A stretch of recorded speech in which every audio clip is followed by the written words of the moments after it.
opened it in the wrong one, but that's okay. Okay. So this report making is not about your personality. It's about what motivates you. And that is the real key difference. I don't know whether you've ever done any personality profiles in the past, and I've always found them really interesting. But then about 6-7 years ago now, someone did this report for me, and it was just so many light bulb moments went off, because our motivation is what gets us up in the morning, isn't it? Yeah. And it's actually where we get our energy from. We know that if we're really excited about doing something, it's so much easier to get out of bed. Absolutely. So the motivational map tool looks at what actually motivates us, and knowing we don't know each other that well, but knowing what you do for your job, actually this top line just made me think, oh yeah, that's making. Because I thought it's got you there. So we've all got 9 different motivators, and they fall into these 3 different categories. And depending on our mix of motivators, remember we've all got all 9. Some are stronger than others for us, but there's also no wrong motivator. It's just how we are. It's our mix. So some of them will be stronger. Now, the relationship motivators, people tend to need more time to think. There. Don't tend to take risks as easily, and they like to remain in that comfort zone. The achievement motivators will take risks if they've analysed them and decided that's the right thing to do. And this is very generic, there's a lot more to it than this, but very competitive and very goal-orientated. And the growth motivators are very kinesthetic. If it feels right, it tends to be the right decision. And if you have an idea, well, let's go for it. There's nothing stopping you. We'll just go and do it. And actually are very good at ideas and just getting on with things. And you can see that if you've got a partner or a team or a manager or a member of your team at work with different motivators to you, how actually understanding each other's motivators, even at this point, will really help you in that relationship.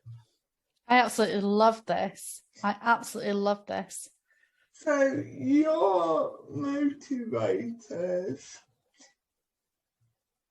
are very much growth orientated. Oh, wow. We can see that very clearly. I didn't peg that at all. That's surprising. Very focused on what's happening in the future. Is that a good thing or a bad thing?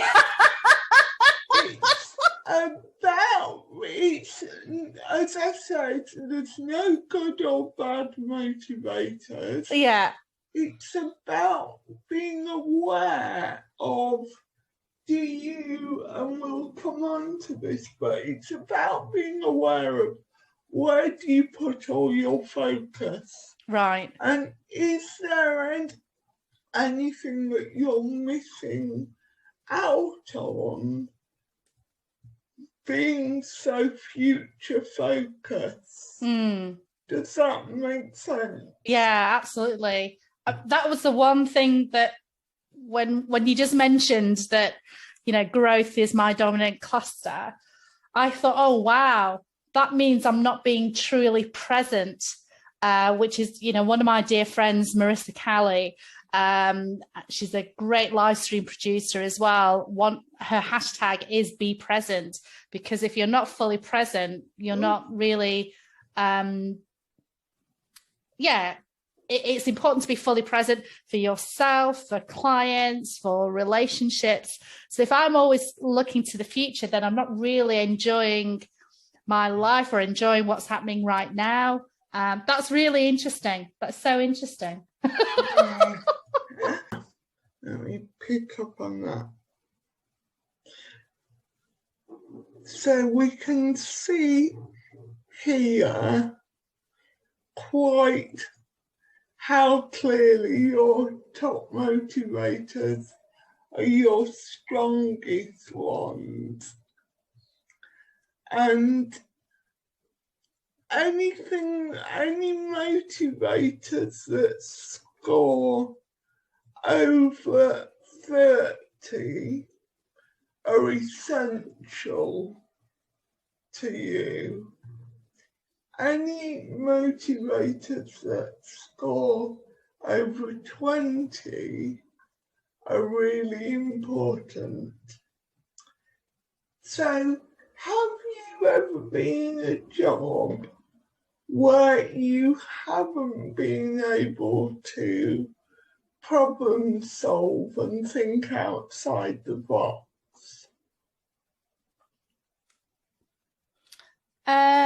I think, and to be in charge of what you do. I think that before I started my own business, when I was in a career, I very much had creative freedom to do what I do. But as the company got bigger and bigger and merged and merged with other companies, then the creative freedom definitely reduced significantly. I accidentally went into business, to be honest. I was happy with my career, but when I accidentally fell into business, actually, I could see the direction that my, creative freedom was reduced. So I can understand, I can definitely understand that. Yeah. Now that I have the true creative freedom, because I have my own business, and because I'm the only FOMO creator, I've carved my own niche, I've created my own path. And in that respect, although I do have full creative freedom, that brings its own challenges as well. Because I've nothing to compare myself to. I struggle with not imposter syndrome, imposter moments, as a psychologist once told me. But being an entrepreneur does bring its own challenges. Like I say, from a career where you're asked to do one role, and being a business owner starting up, or an entrepreneur starting up, you're asked to do lots and lots of roles. So, that's where the challenges are. So yeah, that kind of makes sense. And you'll see when we come through, I'll take you through your top 3 motivators now, but we'll also then look at your bottom motivator, which is your defender motivator, which is all about security and stability. So bearing in mind that's not what motivates you, it's really important for us to explore that and just understand the impact that that may be having on what you do. So let's have a look at the creator motivator. Just have a read of that and tell me.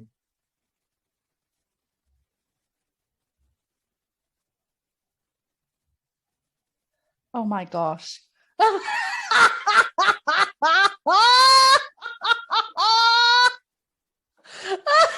This is so me.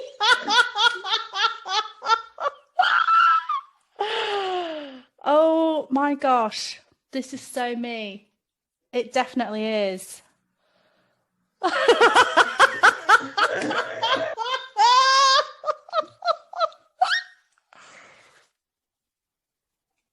Do you know, that's so interesting. I'm more likely to be a loner or prefer working on my own or in small teams. That is so interesting. An inventor, entrepreneur, problem solver. That is really interesting. Yeah. Yeah. Yep. And it's about thinking about those in terms of how do you maintain that motivation? Because I was thinking, you shared with me how during lockdown it was quite difficult, and if you think about this motivator in and then think about lockdown and how there wasn't the opportunities that we'd had, you can see how that would impact on your motivation.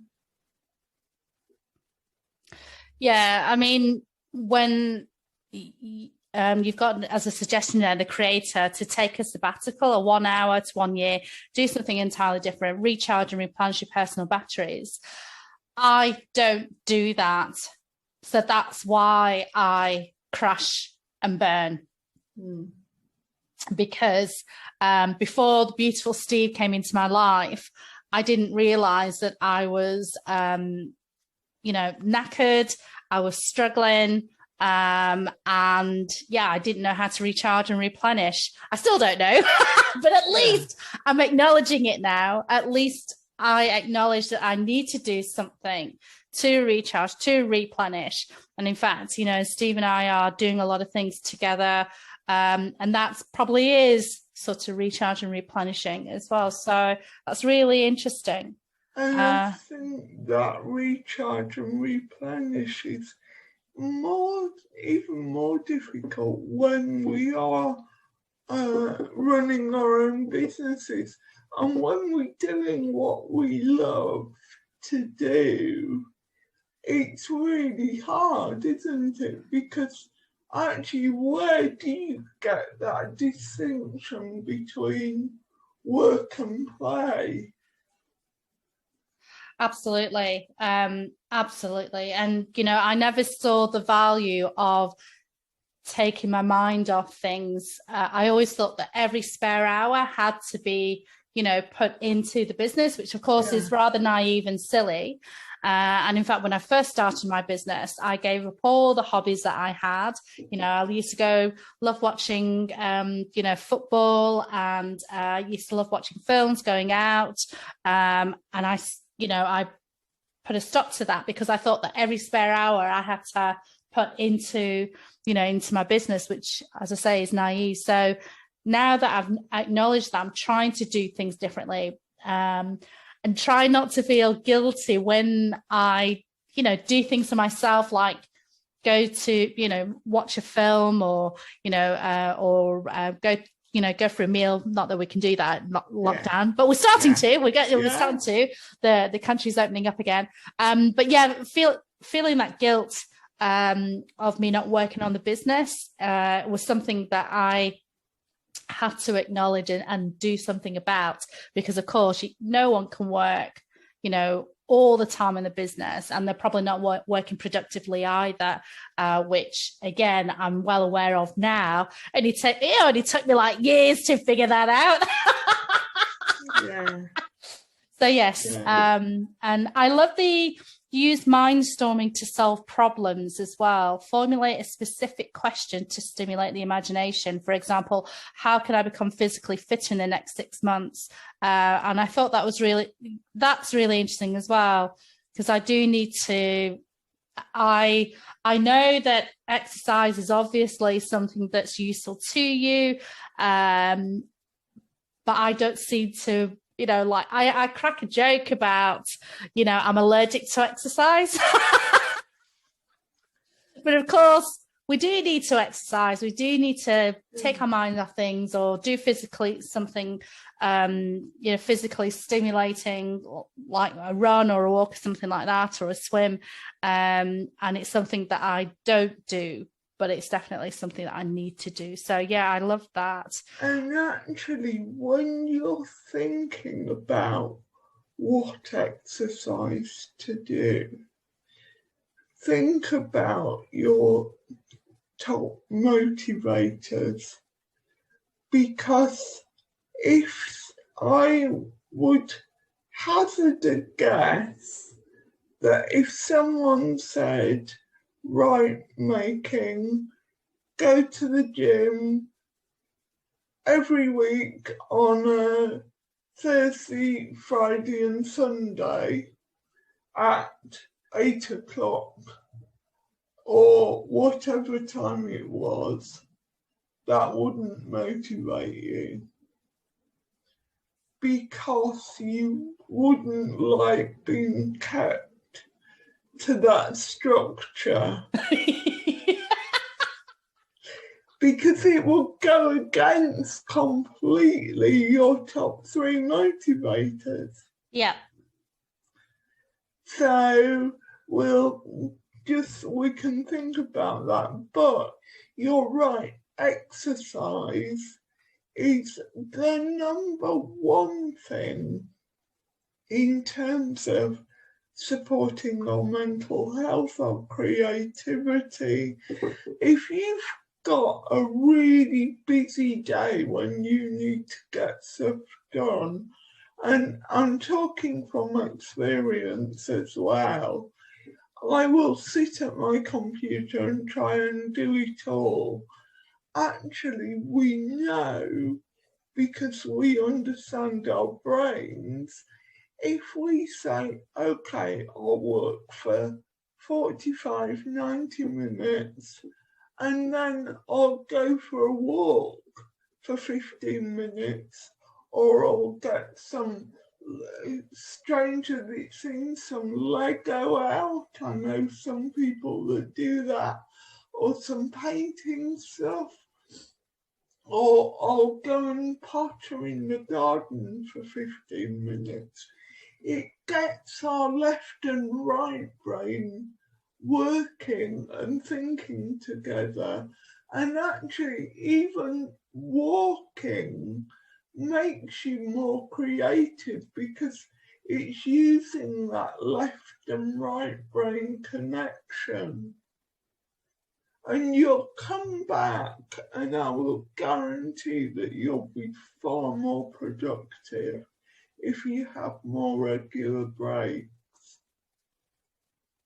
Yeah, no, I've read all about it. I haven't done anything about it though. No, and I think we'll be able to link that into not this motivator, but the next one. Yeah. So have a look at this one.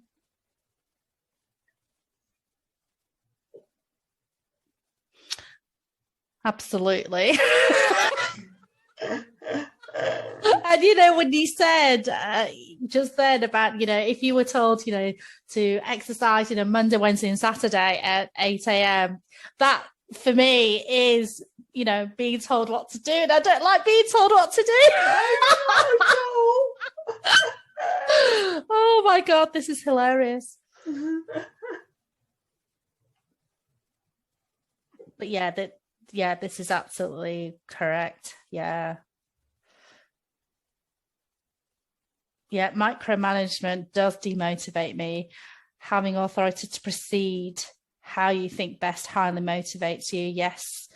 I hate bureaucracy and boxes. Yes. You should work best on your own. I think I'm actually a big believer in help, share, collaborate. So I do like to work with others, I think. Yeah. You know. And actually there's a difference between working on your own and collaborating, because collaborating is you're collaborating with the people that you choose to collaborate with, aren't you? Okay, yep.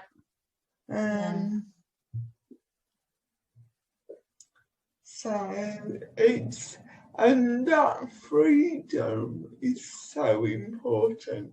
Yes. And again, that's a motivator. So our motivators change as we get older or as our circumstances change.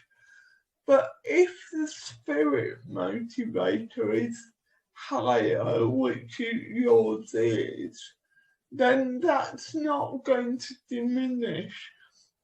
And when some people are moving into running their own businesses, you'll notice I'm avoiding using entrepreneurship because I can't say it very well. It's quite often because they've been working for other people, and that spirit motivator is gradually coming up, and they want to be able to work by themselves and have that control. Yep. So your third motivator, what was I going to read to your father? Searcher. Searcher is all about making a difference. Yeah. Meaning. Yeah. I mean, you know, my reason for FOMO Creator is really, you know, is to make that impact. And if I can make that impact on that one person, I've done my job properly. So if anybody who watches my stuff or reads my stuff, my presentations, or watches my YouTube videos, or, you know, has a chat with me, if they've had that light bulb moment, that makes me happy. It really does. Yeah.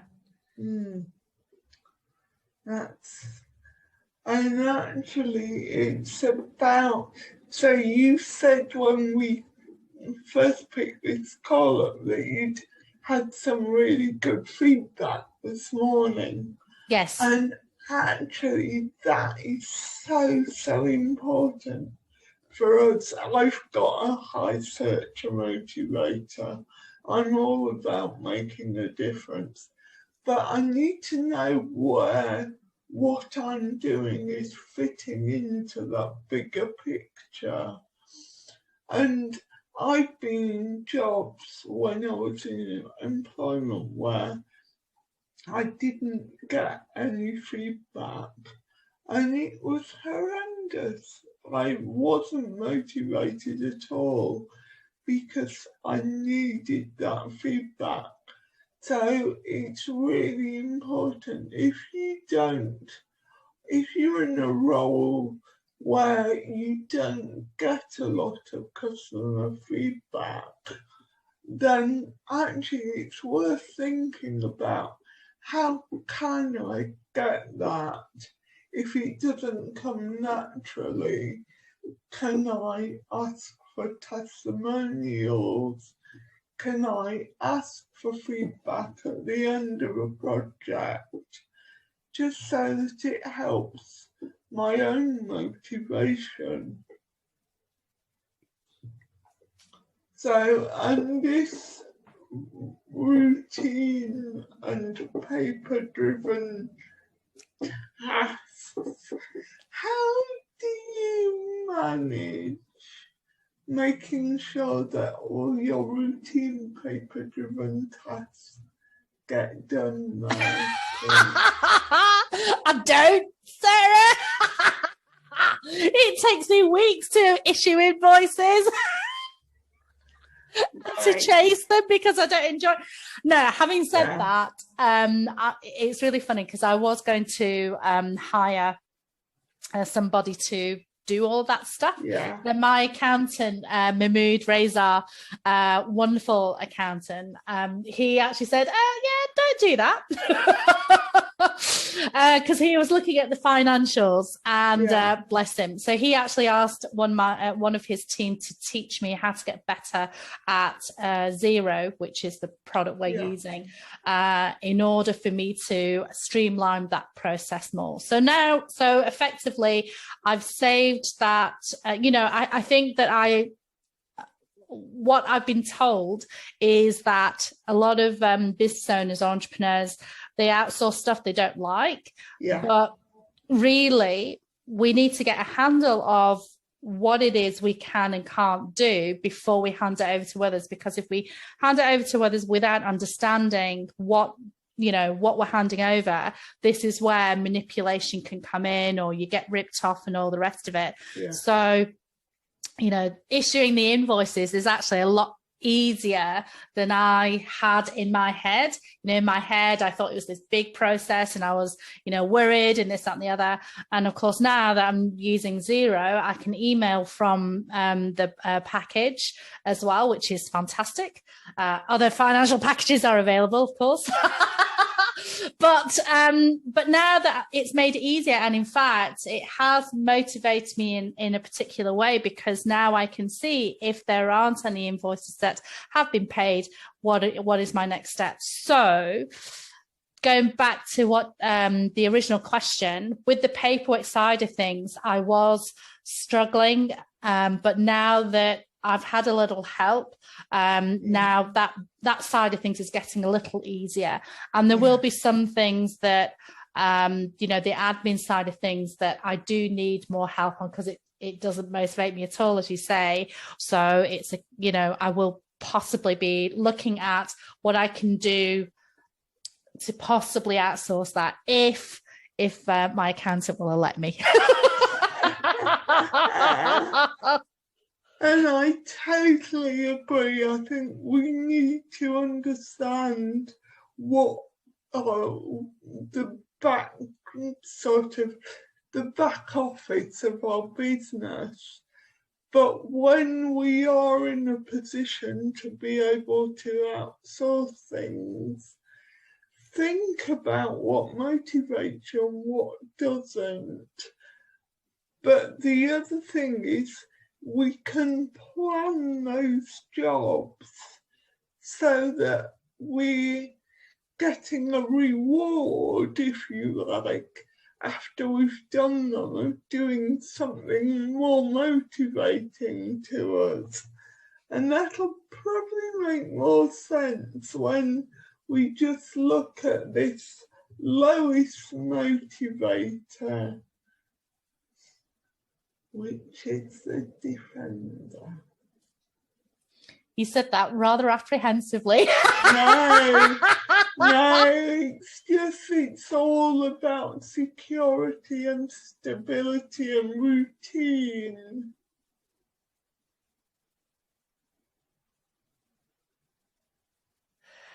Again, this is incredible. This is what I love about Steve, because he is a planner and an organizer. He's not a risk taker as I am. So this is where, but what's wonderful about him is that we do talk about it.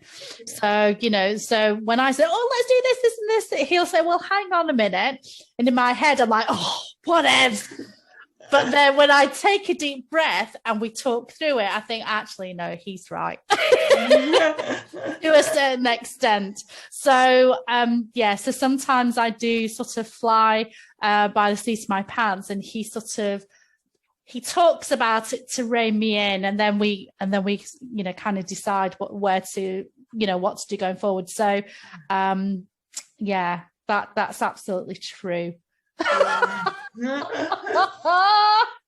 And that's where, if you're doing invoicing or any other paperwork, maybe do it, I don't know when you're most creative, but you can maybe do it first thing in the morning to get it out of the way so that you can then go on to doing the stuff that you really love. Or if you're really on it in the morning and you have a lull in your creativity and drive a bit later on in the day, then maybe do those bits that don't motivate you so much at that time. So it's about working it out for you and what works. And it could be just trial and error. Or the other thing is your third motivator is making a difference making. Yeah. And so actually that feeling of making a difference is really important. And what you could do is when you've delivered a piece of work and you know that you've made a difference, then actually tie that paperwork up in that good feeling that actually you're finishing that project and you've really made a difference in that project delivery, so that the invoicing isn't a separate task. It's part of delivering that package of making a difference. Yeah, and thanks for saying that, Sarah, because actually I came to that conclusion on a project last week. So I actually had it in my diary. Let's do the invoicing immediately after I finished the project. I still hit the snooze button, but at least it was different to the previous projects where I've delivered them and then, sat on it for a few days before thinking about doing the invoice and then not doing the invoice because it's not something that, So at least last week, as you just said, riding that high, knowing that I delivered that project, and whilst I'm on that, that high, that creative mode to send that invoice, like I said, I didn't quite send it. But at least I did something differently to what I've done in the past. So thank you for pointing that out, Sarah. That's amazing. That is so good. There's a great book called Tiny Habits by B.J. Fogg, and that's F-O-G-G. Okay. And he talks about making tiny changes that then become a habit. And it may be that you just start with putting that invoicing in that diary. That is just one step. It's a tiny step, but actually doing that will then become a habit. And then from that, you can then start to actually follow it through, which is another tiny step, isn't it? So his book is brilliant. It's so simple and it's like, oh my God, why didn't I think of this before? Yeah. No, thank you for that. That's awesome. So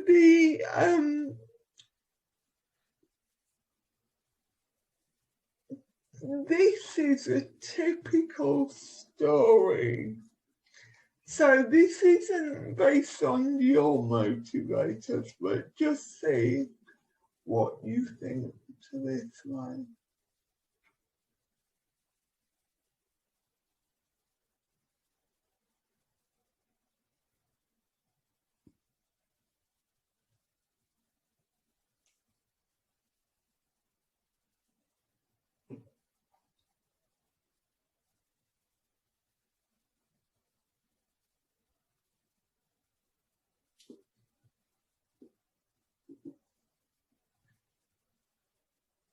Ah, yes.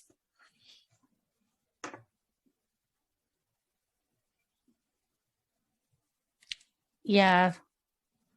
I'll take time to read that again, because I think it's great. How can we improve the speed and delivery in production? How can we cut costs? How can we improve quality? Yeah, no. I think I'm inadvertently asking those questions, which without me realizing it. So it's actually nice that I'm reading it, because that is very much what I'm doing. Because I think what the three key words that you mentioned of my character is innovative, independent, and purposeful. That's purposeful is definitely something that I'm learning more of and improving on. I often talk about that. There's a lot of things we do in our lives that we sort of do on autopilot, but once we acknowledge them, we can decide whether it's, whether we want to continue going on autopilot or not. But actually having a more purposeful life, and as my friend says, being present is really important. And so I'm sort of acknowledging that on a regular basis, talking to Steve about us as a relationship, but me as FOMO creator in my business, it's really important. So so that was really interesting. Love that. And it's really useful to think you've already picked up that one of Steve's motivators is likely to be that need for security and stability, and that defender motivator. And it's really useful to think about the other ones that may be important. And that's where, if I'm mapping or coaching, I'll work with a couple, and then we'll explore both of your motivators and how those work.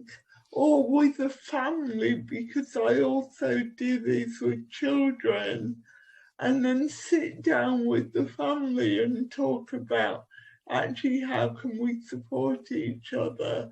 Or when I'm coaching one-to-one, this session is all about discovering actually what's your purpose as well. Because if we link the motivators, we can look at what your purpose is, what your values are, and are your motivators supporting those values and purpose? And how are we going to enable you to achieve your goals? And so that's sort of the really great part of exploring what our motivators are. But the other part of it is actually how well are your motivators currently being met? And how would you say, how motivated are you feeling at the moment? So, a lot of things are firing off in my head at the moment, because I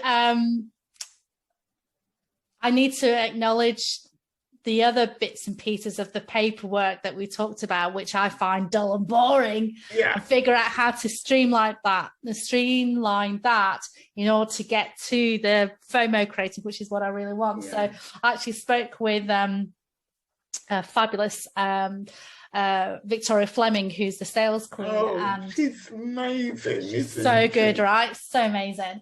And so I actually mentioned that I have had no shortage of people approaching me, asking me, can I create FOMO for them?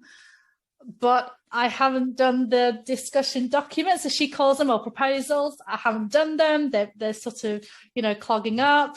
And it's because of the, doing the actual proposal doesn't motivate me. I just want to get in and do it. Yeah. So, and making your builder motivator, which is all about the finances, is one that we haven't talked about yet. Actually, that's not a high motivator for you.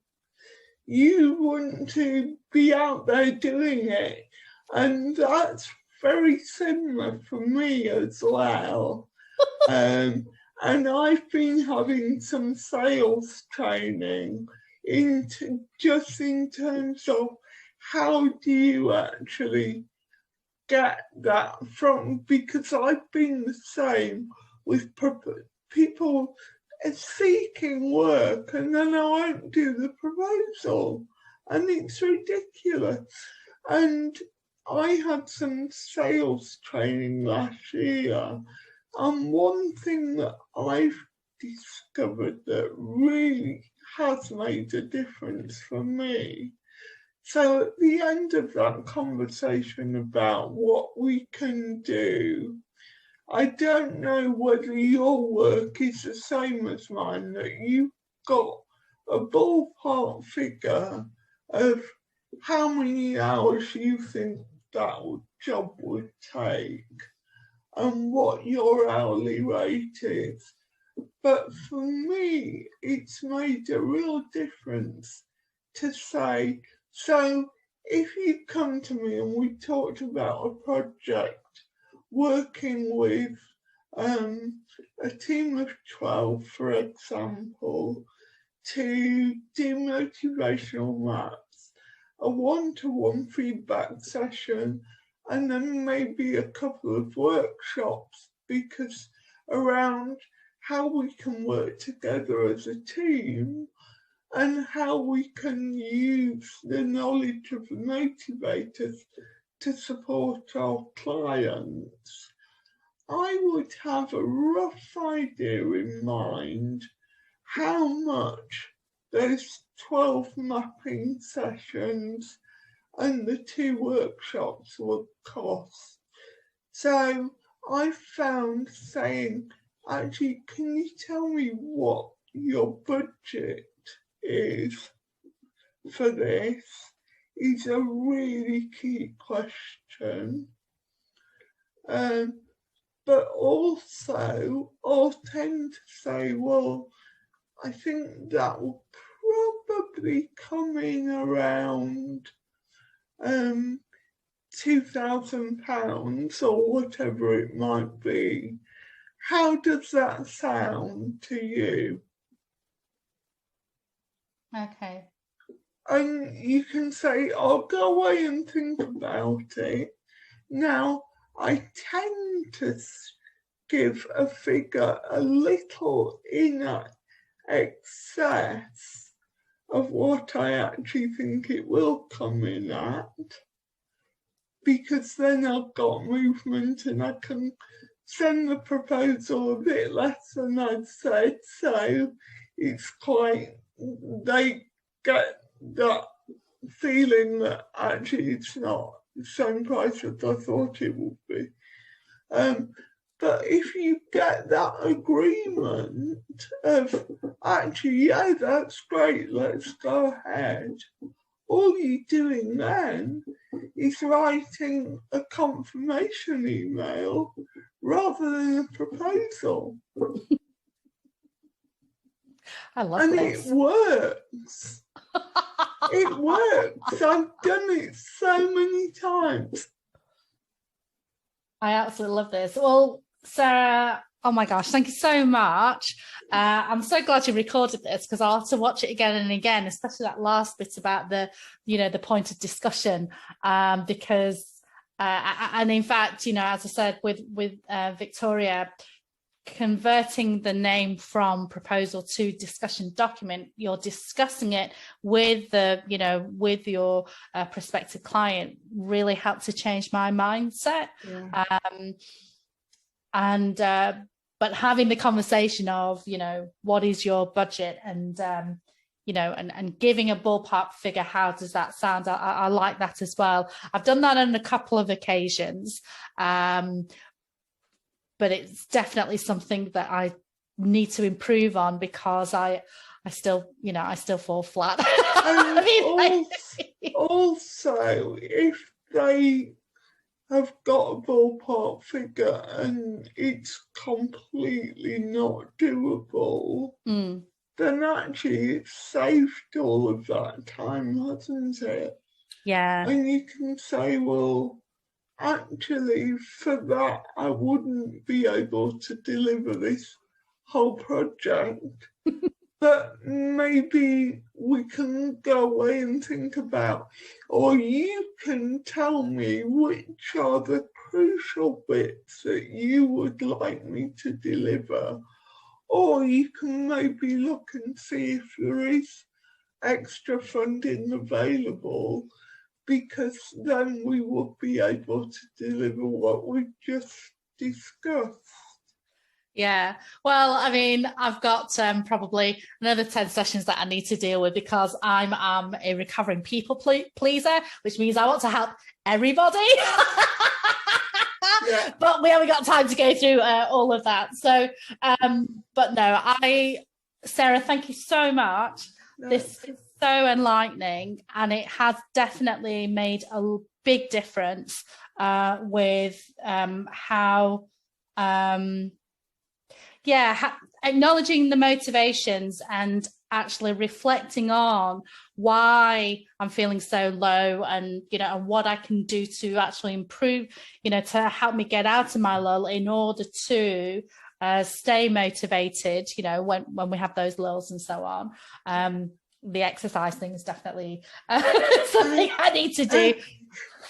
And just look at those scores. So at the moment, you're 99% motivated. Oh, okay.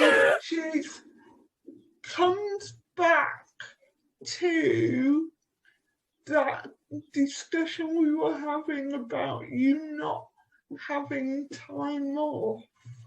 Actually, make sure that you are, because if we are so focused on our work, it doesn't do us any good. Yeah.